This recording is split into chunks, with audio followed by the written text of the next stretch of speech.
یہ سنسکرت کی بہت مشہور کتاب پنچ تنتر سے ترجمہ کیا گیا ہے، لیکن اس کی خوبی یہ ہے کہ یہ ترجمہ معلوم نہیں ہوتا۔ اس کا عنوان ہے ذکر خوباں، عورت کی خلقت از روئے تمثیل۔ ہندی شاعروں نے عورت کی خلقت کا قصہ اس طرح لکھا ہے کہ آغاز آفرینش میں خلاق دو عالم نے جب عورت کے پیدا کرنے کا ارادہ کیا تو معلوم ہوا کہ سارا مسالہ مرد کے پیدا کرنے میں کام آ گیا۔ عورت کے بنانے کے لیے عالم ایجاد میں کوئی چیز اعتبار کے لائق نہ رہی۔ بڑے غور و تأمل کے بعد یہ تدبیر کار پردازان ازل کے ذہن میں آئی کہ چہرے کی شکل تو چاند سے لی جائے اور خم ابرو ہلال سے، غنچہ ناشگفتہ سے دہن اور برگ گل سے ہونٹ، نرگس شہلا سے آنکھ، سرف سے قد، نسرین سے بدن اور کبک سے رفتار لے لی جائے۔ شب تار سے بالوں کی سیاہی اور درازی شب ہجراں سے بالوں کی درازی لے لی جائے۔ یاقوت سے ہونٹوں کی سرخی، پتھر سے سنگ دلی اور طوطے کی آنکھ سے بے مروتی مانگ لیں۔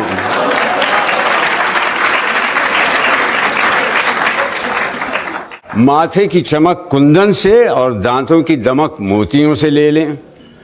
قلقل مینا سے آواز کی کھنک اور شمع سوزاں سے آنسوؤں کی لڑی ضرورت کے وقت عاریتاً لے لو۔ گردش روزگار سے مزاج کا تلون لے لیا جائے۔ گلے میں باہیں ڈال دینے کی ادا سر دست عشق پیچاں سے لے لو، اور دیکھتے رہو کہ برگ گل پر جب قطرہ شبنم نسیم سحر سے جنبش میں آئے اس وقت اس کے دل کے دھڑکنے کی تصویر کھینچ لینا۔ خوئے جفا چرخ ستم گار سے اور کبھی بھولے بھٹکے کی رسم وفا چکوے چکوی سے مانگ لو۔ کمر کی ضرورت نہیں کہ دہنے یار کی طرح نظر نہیں آتی۔ زلف کو پریشان اور آئینہ رخسار کو درخشاں بنا دینا، زبان کے لیے سوسن کی قلم قینچی سے کاٹ کر لگا دینا۔ لڑکپن کی اٹکھیلیاں بلی کے ان بچوں سے جو پنجوں میں ناخن چھپانا نکالنا سیکھ گئے ہوں لے لینا، اور خود اپنے بچوں کی حفاظت میں جان پر کھیلنے کے تیور شیرنی سے لے لو۔ اداؤں میں بلانے سے بھاگنا اور نہ ملیے تو خود ملنے کے بہانے ڈھونڈنا، نگاہ سے بلانا اور زبان سے کوسنا، منہ نہ لگانے پر گلے کا ہار بن جانا اور ناز برداری کی جائے تو لاپرواہی کی شکایتیں کرنا، اور ایسی ہزار ناز و انداز کی باتیں کوٹ کوٹ کر بھر دینا۔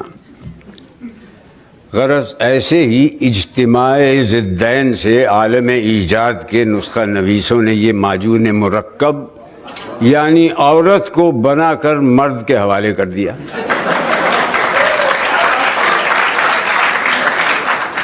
کہتے ہیں کہ اس واقعے کے چند روز کے بعد انسان نے خدا سے شکایت کی کہ یہ تحفہ جو مجھے عطا ہوا ہے میرے لیے بلائے جان ہے، اس کو واپس لے لیا جائے۔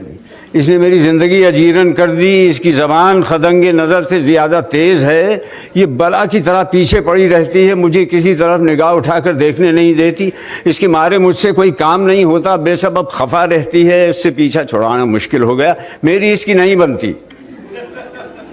حکم ہوا کہ اگر تمہاری اس کی نہیں بنتی تو تم اسے یہاں چھوڑ جاؤ۔ 2-4 دن ہی گزرے ہوں گے کہ حضرت انسان پھر خالق کے پاس حاضر ہوئے اور عرض کی کہ پروردگار، جب سے عورت چھٹی مجھے بڑی تکلیف ہے، رات دن اسی کا خیال رہتا ہے، گھر اجڑ گیا، زندگی کا لطف جاتا رہا، شب تار میں وہ چاند سا چہرہ رہ رہ کے یاد آتا ہے، پریشانیوں میں زلف پریشان کا خیال جو بندھ جاتا ہے تو پہرو نیند اچٹ جاتی ہے۔